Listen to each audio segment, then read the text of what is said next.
Hello everyone, this is the FPL trio. I am Pulkit, and as always, I am joined by my co-hosts Daniel and Michael. Michael, how's it going? Yeah, it's going good so far. So I know the week is coming past and can't wait for the EPL game week bikes up. How about you, Daniel? Yeah, it's going great as well. As you said, excited to be here as always. And yeah, almost another FPL week amongst us. All right, so as always, we review our game week, how we did, and slightly discuss about our plans for the next game week. So let's begin with you, Daniel. Yeah, sure. So another red arrow for me. I mean, I was telling you guys yesterday as well, like Haaland is the only player that's hurting me. He's just scoring like a machine, so it's a bit tough to try to keep up. Thankfully, I'm not dropping as much because my other players have been performing well. Watkins, 2 goals, 3 bonus points. Finally, he returns. Newcastle, double blank, Liverpool, triple blank. That was tough. Tough luck to you guys for the Liverpool game as well. I wish they won. And then Palmer, another blank, but thankfully my defense and keeper came through. David, another clean sheet. Nicodine also an assist, Andrea with another clean sheet and 2 bonus points. So I dropped about 300, 400,000 in rank. So yeah, looking to bounce back this coming week, hopefully. Yeah, did get two red arrows, but you are still in the top 1 million. I mean, Yeah, you were close to 100k, so it's still a draw, but at least I think you are in a good position around game week 4 being in the top million. yeah, no, I definitely agree. Hopefully you can go back up soon. Yeah, true. Right, then let's look at your first game. Yeah, so my bus team, you know, last week I said I had a good feeling about the week and it didn't end up that well. But this week I have a good feeling because I don't want to jinx anything, but Haaland facing Arsenal, who have a great defense, so it's gonna be tougher to score like he was scoring before. And I think my team, in the exception of Saka, it covers most of the high scoring players.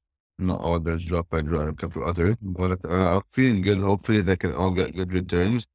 It should be some good games. Salah, I have captain versus Bournemouth, tripping up on Liverpool again. I haven't made any change yet. I know Michael was saying he put Isaac might not play. If that is the case, then I'll have to use my free transfer as I don't really have any bench coverage. But other than that, I'm expecting a good week, some good fixtures. Yeah, hopefully we can climb back up. Yeah, yeah. And you mentioned about Isaac is the transfer that you are looking for, right? If you don't get any news on Isaac, then would you still consider? No, I don't know. Honestly, I might just roll. And worst case, if Ethan doesn't play, Herd with Bellis can come in. I mean, if they draw 0-0 with Ipswich, that's a win for me. But yeah, I mean, hopefully I'll get news.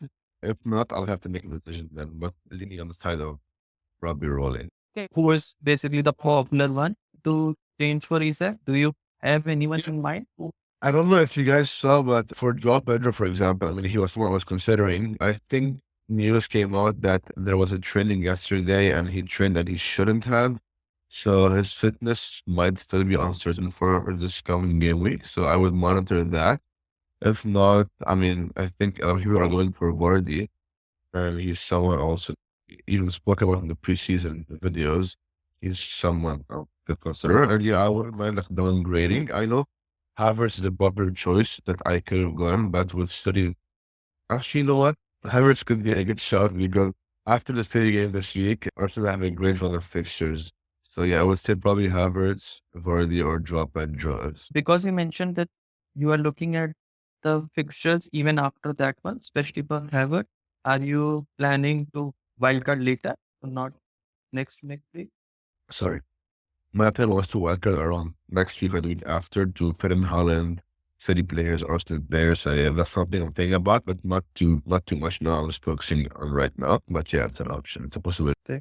Yeah. I hope you and all of us get a green arrow.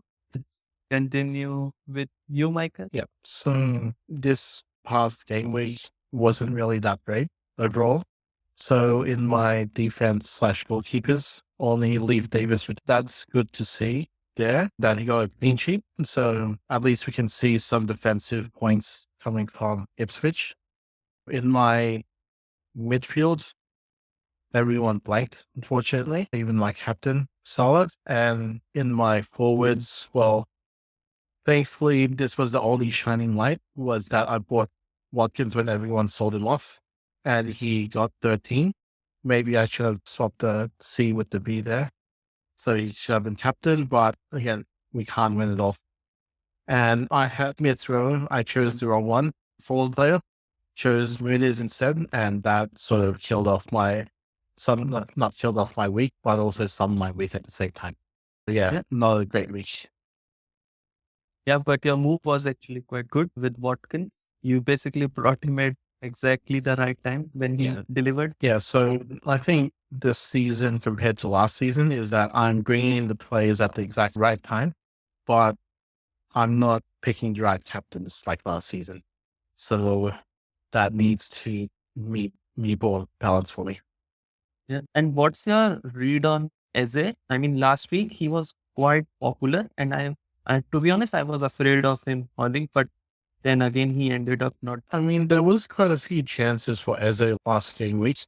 I still remember one where he had a shot go across goal and Mateta was supposed to stick his foot out and scored. He just laid back. So, I mean, that's one assist and a few other goals that he should have put in. But with his playing style, he's inching forward that 1 or 2 goals. So I think he still has 2 or 3 game weeks until I would consider selling him. Yeah, even, I mean, he was supposed to take a penalty last week, right? Everyone was expecting him to, but then Mateta stepped up and felt buried it. So that's not a good sign either. Like, diminishes his appeal as well. Yeah, so I think, he should have taken the penalty, but I don't know why he didn't this time. So I think we just need to see in the next 3 game weeks. He has very good fixtures. So he is playing Man United and Everton in the next 2 game weeks. So we'll see how they go. If he can't score any points against 2 teams that are defensively poor, then we'll need to trade them up. Yeah.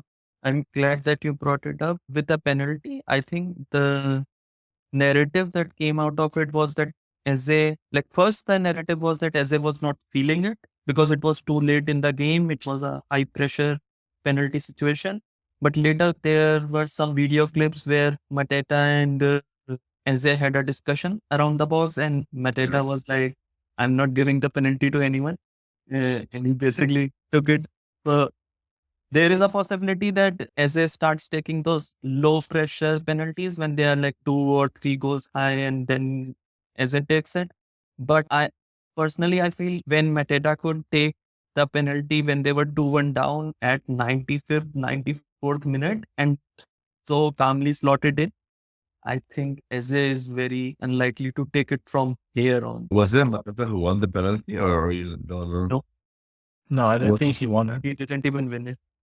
It's not like he wanted to take the one, it was just like he wanted to be the champion. That's Exactly. But at least they didn't have a Chelsea situation like last year. At least it was calm and, no fighting. Yeah. And of course, often strikers are the ones who are like, they want to take all the penalties and get as many goals and so on. So maybe it's like a slight positive for Mateta as well, that he's being that selfish in claiming the penalty and has an added benefit of penalties now.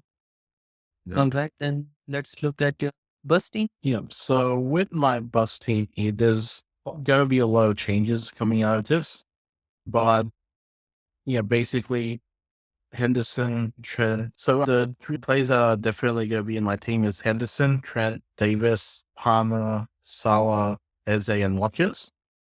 The reason I say that is I'm most likely going to be playing my wildcard this week, since Daniel brought up that Isaac might be out.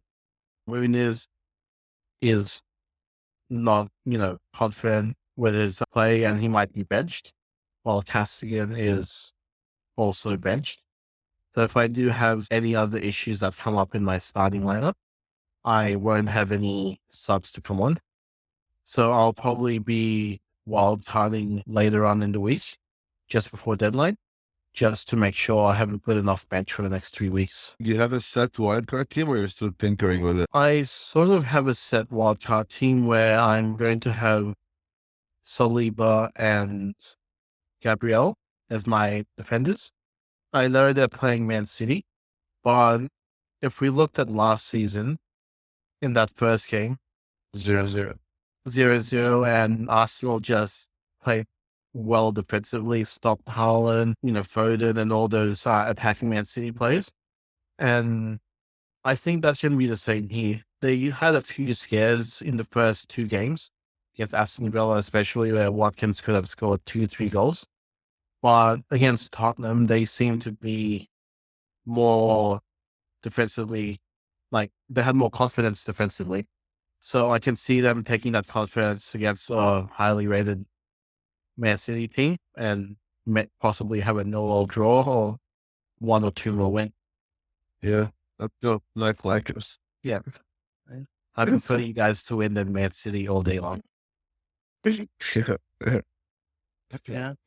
Pulkit, you were asking something before when we Yeah, I closed. was actually going to ask what, but I think Michael sort of cleared my problem. Like I was going to mention this thing about City and Arsenal because you obviously want Arsenal players going on from 6, 7 and so on. Yeah. And City, I thought maybe Michael, you would consider 1 or 2 players because they even have a good run of fixtures from 7. Yeah. So like with this one, my thinking was that I target defensive players in terms of Arsenal for the next 4 games because game week 5, 6, 7, 8, they have magnificent fixtures. I know you might not call Man City a good fixture, but I still think it's quite good. But then going into, I think 9, 10, 11, you guys have Newcastle, Liverpool and Aston Villa, and all of them have good attacking threats. So I'm playing up until then trading out my Arsenal defense and then bringing them back in hopefully after that. But again, with PL, especially after last week, it's back in full force, injuries, benchings, players not playing at all. So hopefully the changes I do make in my midfield and forwards can cover anything that happens over the next 5 weeks. Yeah, I just was looking at City's fixtures. So City from 7 has Fulham at home, Southampton at home, Bournemouth away, Brighton away, and Spurs at home. So I think owning City, at least 1 or 2 attackers, may not be Haaland, of course. If Foden becomes an option, I think if you are playing the wild card, you should at least make sure that you have that option to cover that, in my opinion. Yeah. Like I also heard this early this morning that KDB might be out for this week because of a niggling injury. I don't know how true that is, but if it becomes true before they play, Foden might be a very good option then. I mean, Foden did play midweek, and also something that is me a bit is in like Haaland played the whole game. KDB and Savio and everyone got substituted. Haaland played the whole game. But then if I looked at the shots in the SofaScore website, all 3 shots from Haaland came in the first half when KDB, Savio were on the pitch. When they were replaced by Foden and Bernardo, no shot from Haaland. Foden is someone who takes away this XG from him. And at 15 million, you definitely want all the XG to go to Haaland. Yeah, definitely. Was Kyle Walker playing in that game? Not much. Sure. We can check.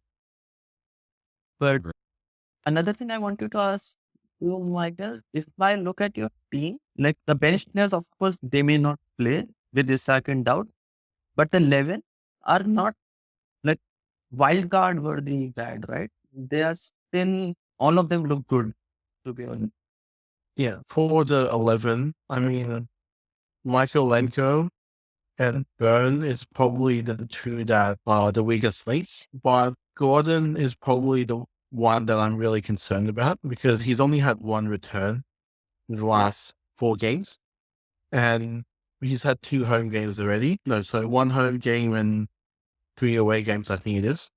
And he's just not returning at all. He's only had, I think, 2 or 3 shots on goal. And yeah, that's just a big concern for me. So that's why that's about 6 players that I would need to swap out. for someone at least that can almost guarantee 5 points rather than 1 point because they're coming off the bench. Yeah. But I'd say if Brentford comes back into that Everton team, because Everton was really good against Bournemouth for 80, 85 minutes. And they conceded that goal and they pretty much lost it. Then Villa also, they were good in part. So if Brentford comes in, maybe Mikolenko could be actually a good option. Then with Gordon, he's actually quite unlucky to not score in the last game. So I'm also considering some transfers, but Gordon is not in those transfer plans just because he hit the crossbar or something in the last game. He's dribbling too well. He's full of confidence. I think his XGI is plus like 0.34, 0.31 in both games, last two. So may It was not point be six. that So bad. going back to the expedition I did. So yeah, so Kyle Walker did not play versus Inter, the bench. And another breaking news, I don't know if you guys said it earlier, but I mean, like he did. Isaac has suffered a toe injury, and he's a doubt for the Saturday trip to Fulham. Newcastle will make a late call on Isaac, but there is hope that the toe injury will be manageable and allow him to still be involved. So that's even more doubt on Isaac now. Yeah, I also read about this toe injury, but I think this toe injury is relatively minor compared to his eye injury. Right. Then yeah, all the best with your wild card, Michael, if you end up playing it. Thank you. I definitely need it. Yeah, I know, Michael, you said before that the only way is up, but not for real. The only way is up. So Yeah, yes. that's true. So let's just hope that this week's own ways up.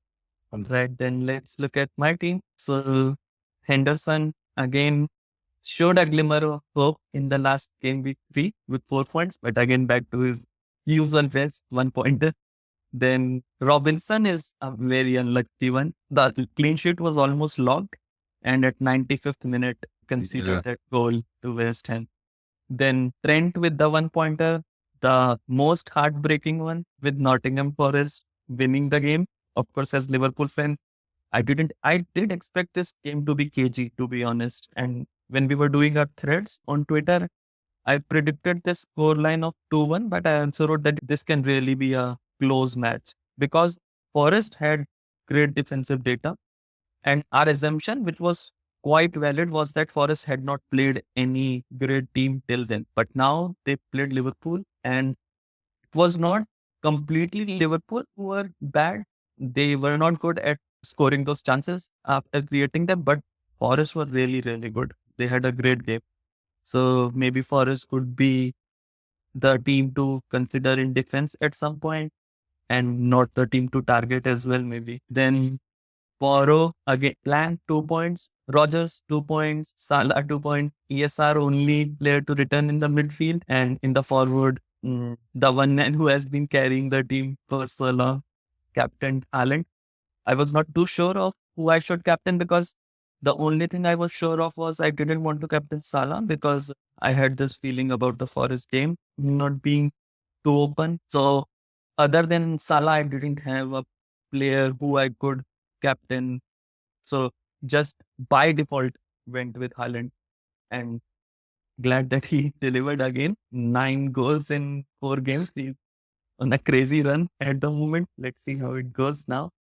And Muniz and Isak both blank. Muniz, I did selling Muniz quite a lot. Came close to the deadline, but thought that maybe rolling would be better. I would have gone for Welbeck, so wouldn't have worked that well anyways. And the benches basically Sangare, Burn, and Bailey with 0-1 form, so not much there anyways. A red arrow out of the 1 million. So let's see how to climb back now. Yeah, just to echo what you said, I mean, Haaland saving all his owners again. I mean, from what I've seen, like all the Haaland teams usually, like this week at least, all the other players blank. And that's, like that's why you need Haaland.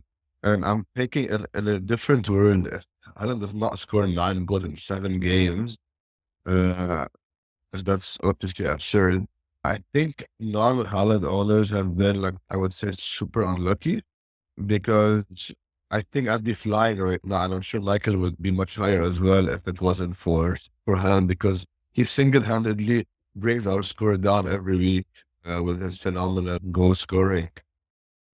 Yeah, definitely. Like, I mean, Haaland's just been crazy in the first 3 games, 4 games, what, 2 hat-tricks, and then somehow scores another 2 goals, 3 goals. So, I mean, even Salah couldn't do that in his first season at Liverpool.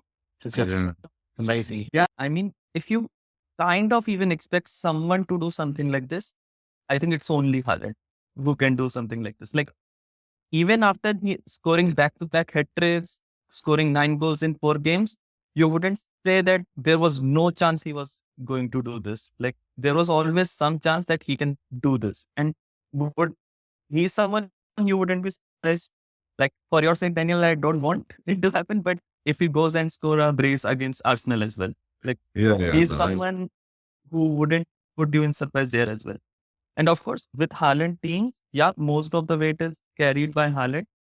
But I think one thing that is being neglected in the communities is that, like, people who own Haaland is not just because Haaland is good, but because we have so many cheaper options. Like, say, for example, or Rogers, of course, he has not delivered, but like before every game, you can expect that you sort of expect, or before the season, you sort of expected that he would be a great option. ESR is almost delivering like 7 million midfielder or something. And of course, Isaac, I could have switched him to Watkins because same price bracket, and then the story would have been completely different. But again, the best part about this season is that, irrespective of what combination you have, you could have a great rank or a terrible rank. So that's amazing. Yeah, that's true. I mean, we can see even with us, like we have 3 different teams almost. What would have put more fire to the non-Haaland teams is if Son and Palmer didn't do as badly as they are doing at the moment. If they only had that one good game week in game week 2, or they each scored double digit. I mean, talking about Michael's timing with Watkins, which was great, but Daniel, your timing with Son was amazing. Like, you saw Yeah, it at a point which I thought could hurt you quite a bit.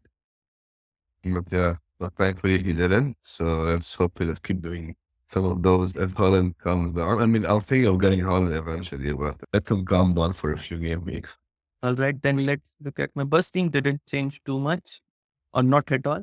Henderson in goal, Robinson, Trent, Porro, Rogers, Salah, Nithro, Gordon, Muniz, Haaland, and Isak.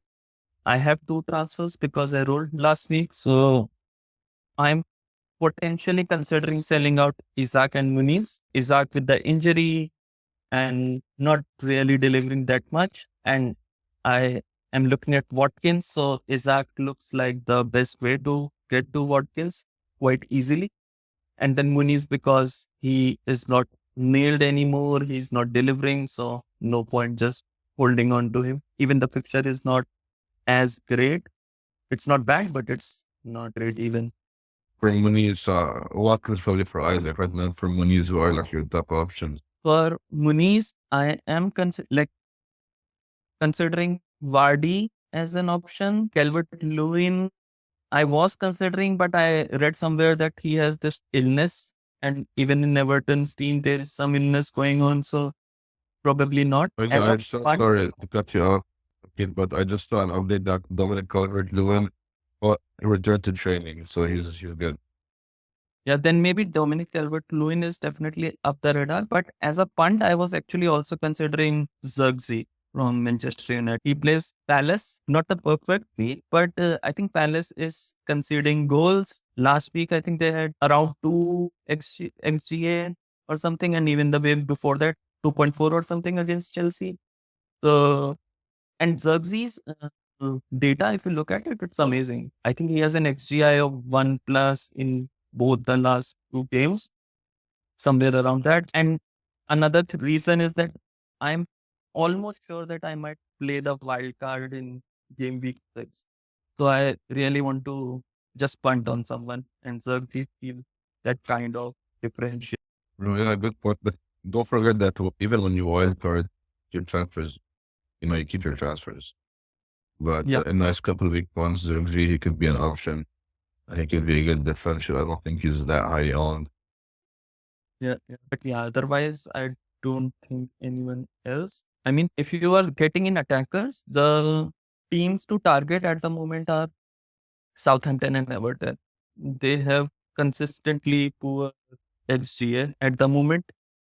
But the problem is that I think Ipswich faces Southampton, who themselves do not have much to boast of in terms of the attack. Like the XG is close to around 0.5 for all the 4 games. They have to really show something. I mean, these are two promoted teams, so maybe this is the game where Ipswich turn it on, but it could be also Southampton who turn it on. So very unpredictable game. All right, then I guess we are done discussing our team. And maybe just before we end it, and because Michael discussed the wild card, I think I have your opinion, Michael, on this Arsenal defense attack thing. You are considering two Arsenal defenders, but from you, Daniel, whoever plays the wild card now, next week, what do you think about this? Whether to double up on attack or double up on defense for Arsenal? Yeah, honestly, I was thinking when you were talking in the video about that exactly. I was thinking to myself, like, when I wild card for that stretch, like these 3 per game that Arsenal have, I would really like to have a double Arsenal defense. Like you have Raya at 5.5, and I mean, I would really like probably either Saliba or Gabriel. So yeah, I would recommend to go with 2 defenders if your team allows it, obviously, because I just feel like they got it 15 sheets already, and now they have a favorable run of fixtures after the City games. So yeah, I'll be looking to try to put that in my team. Yeah, what about you, Pulkit? Do you also recommend double Arsenal, or would you like rather just keep one? No, for my wildcard also, if I play it in Gameweek 6 or 7, somewhere around that, I also am inclining towards double Arsenal defense. And I think it's a good one to go with Raya and our defender because you can save that money, 0.5 or something around that. I think Gabriel is a good option. He obviously scored recently and hurt a lot of people. Interesting thing was that I saw quite a few managers benching Gabriel over Poro for Poro's attacking threat. And ultimately, it was Gabriel who ended up scoring. Yeah, So, and I think in attack, Arsenal's options are only like the ones that come to my mind are Saka and Havertz, who have the minutes and everything. But with Odegaard out, I don't know for how long. Havertz might drop deep, could be in the midfield and so on. So I don't even know who the second best attacker would be at the moment. I don't know. There's definitely like we'll get more info on like the City game. But yeah, actually, going back to you, Mike, did you consider like instead of getting both Gabriel and Saliba to like get Ryan and save that point, or would you rather like have a different keeper and go? So throughout this morning, I was trying to get triple up on Arsenal defense, Raya, Gabriel, and Poliga. And it just took way too much tinkering where my fifth midfielder would have needed to be like a Harry Winks or someone like that. So I was just tossing up whether I should pick a player with a higher ceiling, like Sabozlai or Ndidi, or should I get someone that has a better points floor like Raya for the next 3 games, even though I already have 2 Arsenal defenders. So at the moment, I'm thinking of just going with that higher ceiling as in my midfield. Makes sense. Makes sense. Yeah, Arsenal defense looks good. So I think doubling up at the moment looks better there. All right. I think we covered all the topics, reviewed our team. Let's hope we get some green arrows next week. All the best to everyone. Please like, share, and subscribe.